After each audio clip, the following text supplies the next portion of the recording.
How's it going, ladies and gentlemen? Fanago239 here, and I finally am making this video that I wanted to do for a while now about Josh and all his albums. So yeah, I'm actually really excited. I got a chance to actually took time to listen to all these albums. Took me like a bit of motivation to actually listen to its music because I was listening to other music and all that stuff, and with school and work, barely had time to specifically listen on the ones that I need to listen to. So I'm only going to be counting his albums to be exact, not collaborations with J. Kill, even though I would love to do that, but I'm going to specifically go with his own albums, and I'm not going to be counting his other albums with Fody with like changes and everything, because I feel like that's just more of those two collabing, and I'm not gonna count the other album that was on iTunes or something because I can't.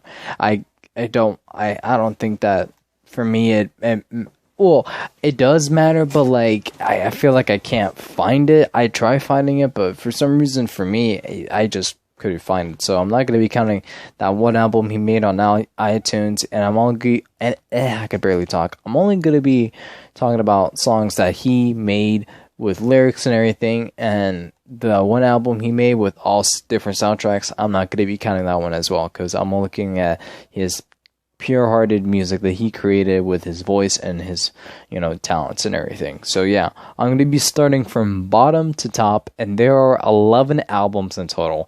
And let me tell you, this was a bitch to put, because there were like certain songs in the albums and everything, and how the album was getting like the vibe that was generally getting to me. It was really hard to put these albums in the order that I want them to, and at least for the top 5 will actually be really surprising for some people.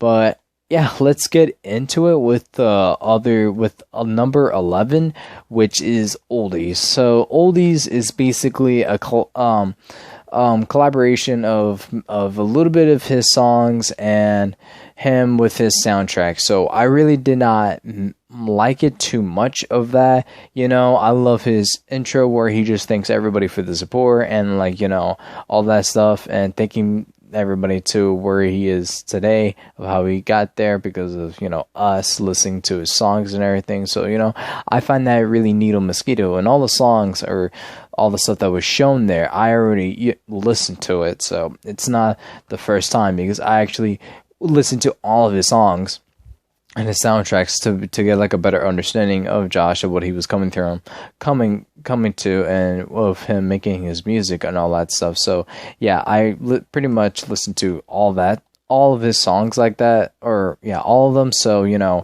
it's not really surprising when I look at these titles. I'm like, oh yeah, I definitely listened to that. And even if I need to listen to it, like I remember what they sound like, I just need to play like at least 5 seconds of it, and I'm like, oh yeah, I understand what that is.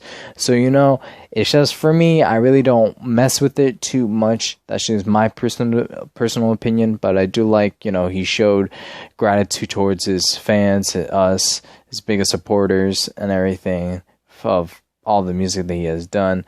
I'm really happy for him and everything, and I really do hope that his career just goes beyond than what it is now currently. So yeah, I put that as the number 11th spot. So the number 10th spot, I might get some shit for this, like a little bit. I'm gonna be putting Bless 1.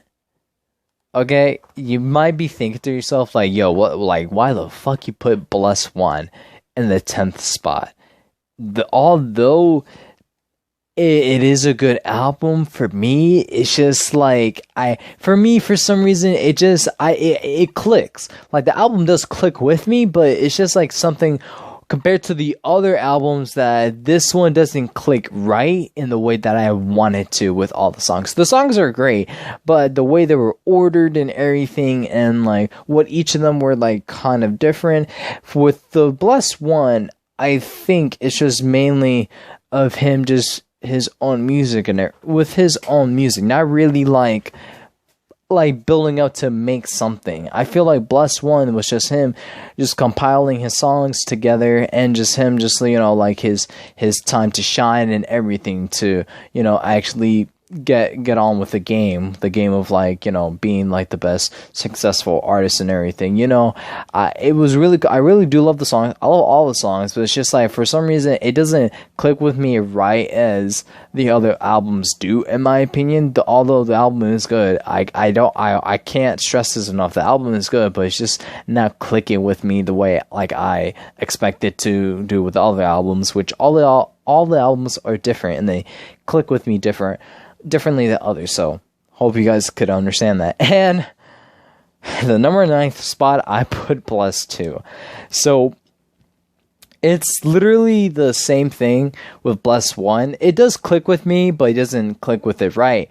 But if I had to choose between these two, which one is my favorite album, I would have to say Bless 2 had some pretty good bangers bangers in the album, that I feel like with Bless 1, I feel like, you know, if he added a little something to it, like, it could have made it better. But, like, you know, all the albums are just equally, I love them. I don't specifically think that they're all shit. It's just like, for me, for my personal tasting of what he made and everything. Yeah, it does click with me, but it doesn't click with me too much, and I have to choose this one over Bless 1 and any other day, because I feel like the songs are really needle mosquito, and actually does hit right, and actually really bangs a lot, in my opinion, you know. And I feel like this is like this album really helped him, like, jump started like his career, like I think this is like one of the most successful albums that he made, and, you know, he's doing really good with his albums right now. Really amazing stuff that he's doing. So yeah,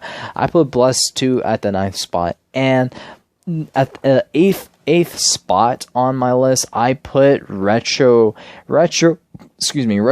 2, because I really don't think with the songs there's nothing. When I think of Retroland, I'm thinking like space and like the 80s, something like that. And I feel like the songs that he's shown, like, it kind of gives me that type of feel just a little bit. And the cover that he made is just absolutely incredible, man. I really love it.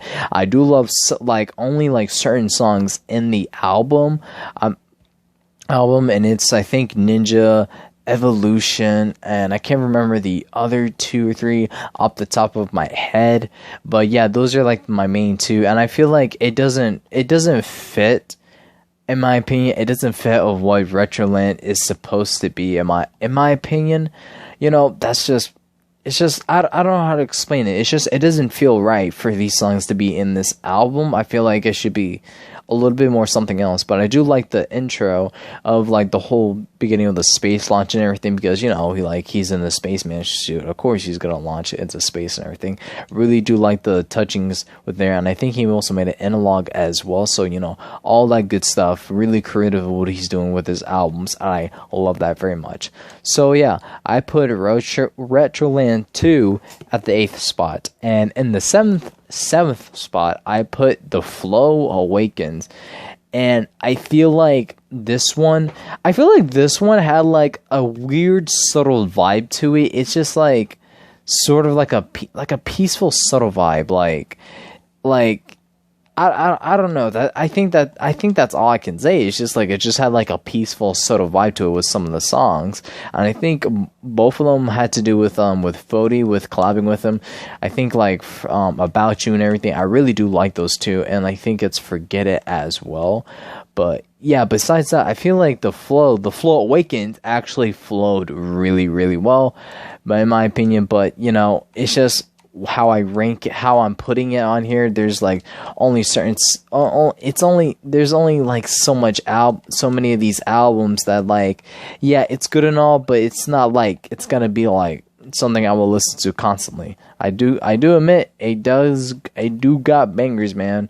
It do got bangers, all that good shit that's presented me, but it's just, I don't know, it just doesn't, it's just like not one of those albums that I would like go back to. Well, I will go back to it once in a while, but it's just something like, yeah, like let me turn up like The Flow Awakens, because there's only specifically 2 songs, I think it just made the album a lot more better with those 2 songs, and I think like 2 or 3 other more songs that he had on, excuse me, on that album as well. The album as a whole was great, but specifically, I love the 2 songs that he put into it. So yeah, that's just all me there. So that's just my personal opinion. Please do not get mad with me in the comment section for having my own opinion on that.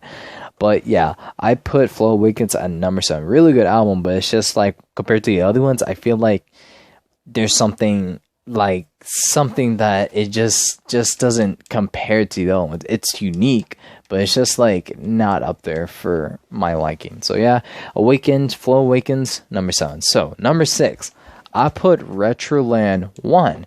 I actually really enjoyed this album just a tad bit more than Retroland 2. You know, I feel like the songs that were put into it, I feel like it just fits. Like, I'm not going to say it fits perfectly, but it just fits well a little bit more than it does with Retroland 2. And I really had a kick-ass time just like tapping on my desk and just, listening to this hit, man. It really does hit really well. So, yeah, that's all I got to say. And the album is really great on its own. So, Retroland at number 6 spot. So, the top 5. So, yeah, we're already past the 10-minute mark. So, like, geez, I'm glad because I didn't want this video to be any longer because I want to get straight to my points to these albums to the best of my ability, so that way I could give like a okay-ish good explanation of all these albums. But yeah, for the top 3, man, top 5, my gosh, my bad. For the top 5, number 5 spot, I put Blessed 3.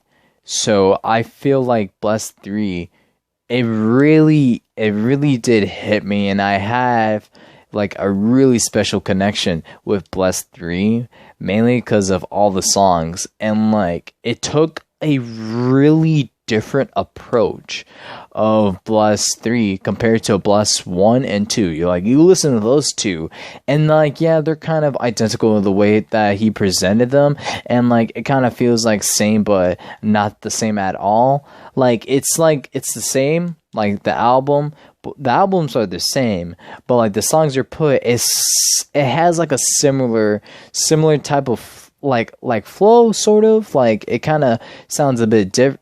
It's a bit different, but if you switch some of the songs in those 2 albums, you could maybe tell a little bit difference if he specifically chose specific songs for those 2. But yeah, but Blessed 3 takes a whole new different approach, and I love that very much. I really enjoy that it's not like the same old, like it does. I think it does like a little bit of that, like him, like I think rapping, or not too much of it. I feel like those songs that he put into Blessed 3 were not just rap songs. It was just like more to it than what they were. And these songs, all the songs that were put into Blessed 3, incredible. I love all the songs in the album. Really great one. Really do enjoy the art cover in that one.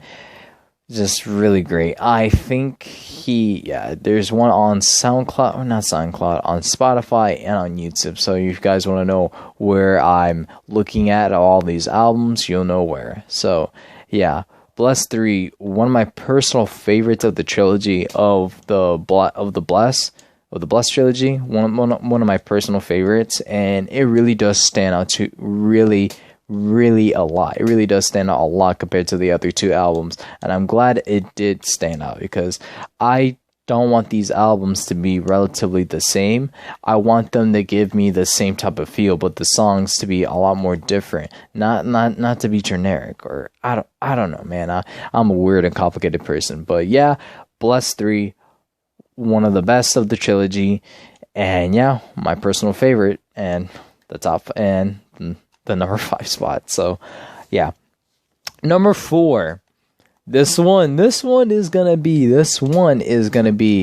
really shocking if you guys are like everybody. I feel there's like a certain degree of Josh A fans that are a lot more There've been more fans than I have, like, for a long time. I've been with this man for at least almost 3 to 4 years ish.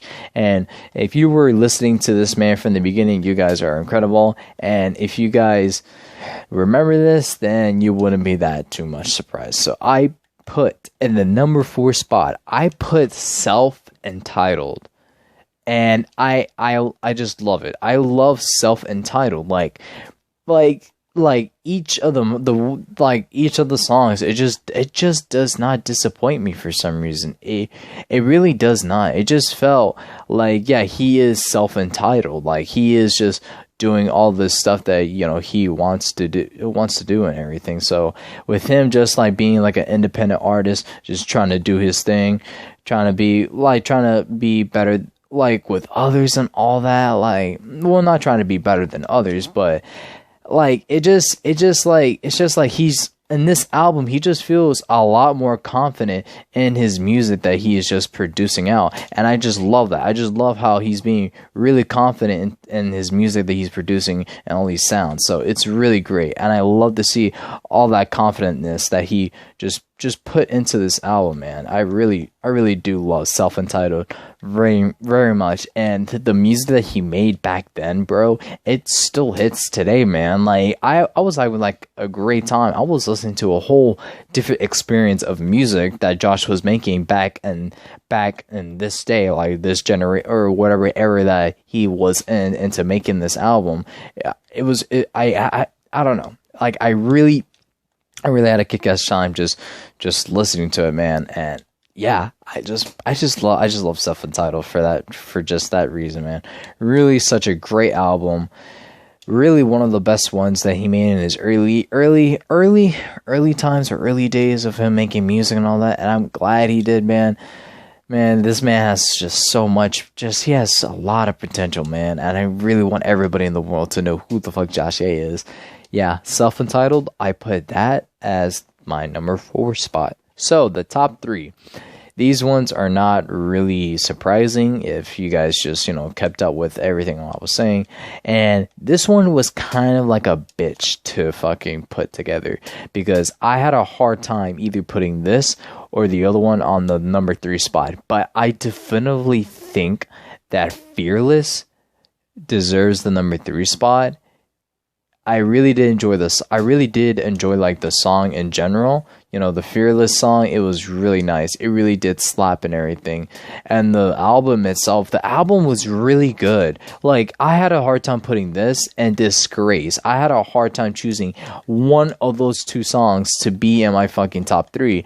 But I definitively like put I put Fearless as the number 3 spot, because it's just like I felt like Disgrace does it a little bit more better than Fearless, even though to me they're both equally good, dude. They're both equally good, and I had a hard time trying to pick which one that I personally like and that I personally had like a great time to listen to, and for these songs. The songs are just really incredible. It was just for me that I just had a hard time picking, like, should I put this one or this one? But I'm confidently to say that Fearless deserves in my number 3 spot. Album was pretty good. They were just all so fire, bro. And I really love Bucko. Bucko was just like, it just really slaps. And I think he used like a bit like Fortnite sounds and everything, you know, really doing something interesting with his music. And then, you know, Fearless, the one song, just like Metamin Fearless, I'm gonna hear this, I'm gonna spend no cap, something like that, bro. Just the way he just does it, just fucking incredible, man. I love this man's music so fucking much, man. So yeah, I put Fearless at the number 3 spot. So yeah, you already know. Number 2, it's Disgrace, bro. Like I said, I had a hard time putting either this or Fearless at the number 2 spot. But I definitely put Disgrace in my number 2 spot because I loved how he experimented with his music, and I love how each of the songs were just, they all fit with the album. All these songs fit with the album so perfectly and well done, and it's just like, holy fuck, bro.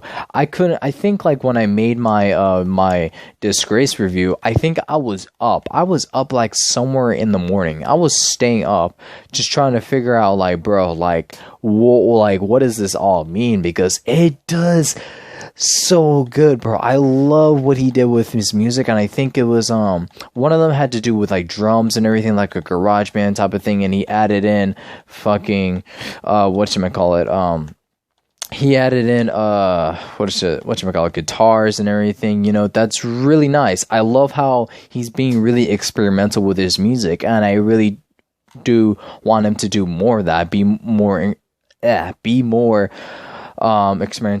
experimental with his music and trying on new things. And that's what Disgrace did. He done new things with Disgrace, and I just love it very much, man. I really do appreciate all the songs that he put into this album.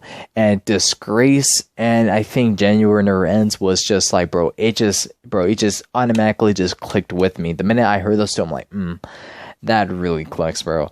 Really did enjoy the album very much, man. And I still sometimes listen to it to this day. Well, besides having to listen to it again to review the album. But yeah, one of my personal favorites, and it comes in at the number 2 spot. And surprise, surprise, number 1, You're Not Alone. Do I really need to explain why I have to put You're Not Alone in the number 1 spot?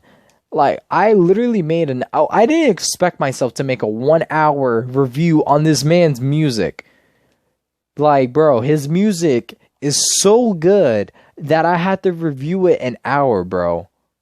Bro, if I wanted to get more in depth with his lyrics, then I went in depth with his music, but that was just only scratching the surface with his lyrics and his beats. If I were to go in deeper than I already have in the review, that video would have been like almost an hour and a half to 2 hours, bro, because it was just incredible, bro. The album is so beautifully well done. It is beautifully well crafted, bro. And the album, literally the name of the album, You're Not Alone. That album is for everybody, to let everybody know, from Josh, his message to everybody, from that title of his album, You're Not Alone, to feeling this way about whatever you're going through. You're not alone of feeling this pain, this misery, this sorrow, because we all felt the same type of pain and feeling as we were with our past experience or are now currently experiencing everything, bro. Just do all of his songs, bro. He just went straight for it, man. He did not even hold back in his fucking songs, bro. He kept it real. He kept it straight with us, bro. He kept it straight with all of us. And Scars, bro. Scars hit me so hard, bro. When he says, I know I'm not perfect, never saw I was. I got too much pain, something. I got PTD and OCD. When you see me, you never see, bro. It's just like all that, bro. He's just keeping it real with everybody, and that's what he does the best, keeping it real with everybody through his music, and he's sharing his pain and everything. Fucking, what is it? I think it was not only Gravestone, The Truth as well. The Truth was really good as well, man. Really, bro, the beat for The Truth, it really gets to me. And all of his interlogs and his anxiety too is just like, bro, like he's just really amazing at just making his music awesome, bro. Just in my opinion and everything. But yeah, that's just what I think about his album. You know, you don't need any other explanation for me of why it just needs to be like that. But it's just like, amazing album, deserves the absolute number 1 spot of my favorite albums that Josh Hay made throughout his whole music career, and I expect this man to make more so I could keep updating my list, so I can be really critical of placing these albums. So yeah, and if you guys have skipped all the video to get all the way here, let me quickly run it up of the rankings. So number 1 is You're Not Alone, number 2 is Disgrace, number 3 Fearless, 4 Self-Entitled, 5 Blessed, 3 6 Retroland 1, 7 The Flow Awakens, 8 Retroland 2, 9 Blessed 2, 10, Blessed 1, and number 11, The Oldies. So yeah, that's my ranking for all of these albums. Really good stuff that Josh is making, and I can't wait to listen more of his music and his albums in the future. Notice. So yeah, let me know what you guys think all down below, and how would you rank all of his albums that I just listed here down below in the comment sections. I would love to have a talk with you guys in the comment sections about all of that, man. And if you don't want to go more Jeff with his songs, is thinking which one's better, bro, I would love to have a conversation with anybody any type of day. But yeah, have a wonderful morning, night, day, evening, whatever the occasion is, ladies and gentlemen, and I will see you all in the next one. Later.